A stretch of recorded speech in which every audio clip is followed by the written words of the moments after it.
Hello guys, welcome to my channel. So ayan, for today's video magluluto ako ng buttered shrimp. So ayan po yung ating shrimp at ito yung ating buttered.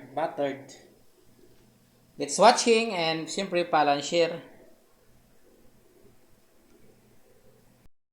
So siyempre mga lods, ayan po yung ating butter. Medyo nasobra sa apoy kanina kaya nasunog yung butter. Nano sa apoy nabigla. Kaya medyo na ano. Ayan guys. Ayan mga lods. Please watching na lang dyan. Ayan. So, syempre, sunod natin yung ating bawang. So, lagay natin yung bawang. Ayan. Ating bawang. Halo-haloin. Napakabango mga idol ng ating nilolotong butter shrimp. Ayan, siyempre mahina lang yung apoy natin dyan para mas masarap at mas mabango. And siyempre mga lods, dahil luto na po, mainit na po yung ating butter at saka luto na yung ating ano tawag dito? Bawang. So ilalagay na po natin ang ating mahiwagang shrimp. So ayan. So, pwede po tayo mag-add ng oyster sauce kung gustuhin natin. So, pwede ring hindi. So, ayan po mga lods. Ang ating butter shrimp. So, hinaan lang po natin apoy. Huwag natin lakasan para hindi masunog yung butter natin.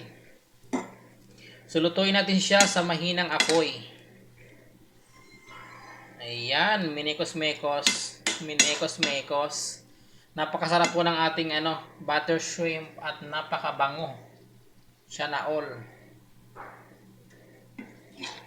Ayan, medyo marami yung ating sipon kaya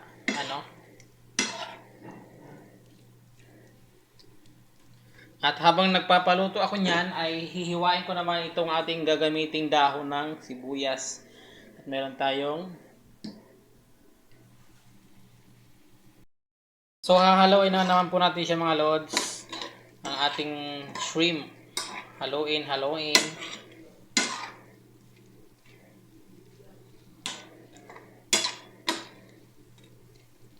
So, wala kasi akong pantakip na malaki mga idol.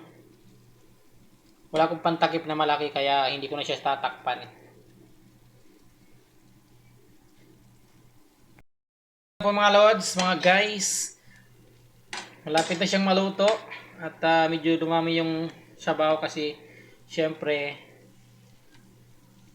yung niya katas. So ayan, malapit na siyang maluto mga lods. And ayan na nga, lalagyan ko na siya ng tomato sauce.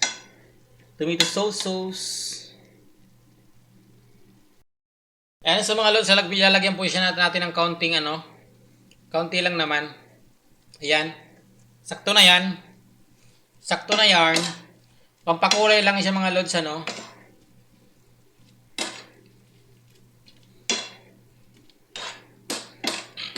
At syempre dagdagan natin pagka hindi masyadong maganda ang kulay. Dagdagan pa natin siya ng Pwede rin hindi nyo lagyan ng tomato paste. Pwede rin lagyan. Depende sa inyo kung saan kayo mas masaya. Saan kayo? Salamat po sa pag-watching. Ayan, para sa akin kunti lang yung lalagay ko na Wait lang. So mga lods, lagyan po natin siya ng sa ibabaw. Lagyan po natin ng dahon ng sibuyas. Wow, napakabango naman talaga mga idol ng aking buttered shrimp. Ayan. Ayan, syempre ihap-cook lang natin yung ating dahon. Luto na po siya mga lods, kaya naman ayan. Patayin natin yung apoy. Ayan, thank you so much. Ayan, please follow and share po mga idol. Please follow and share and please subscribe my YouTube channel, Bisayang Dax TV. Yan, shoutout po sa ating mga kaibigan sa Pilipinas at shoutout po sa ating mga kapwa OFW sa iba't ibang bansa. So ayan, tapos na po yung ating recipe. ulam sa almusal. Thank you so much. Bye-bye.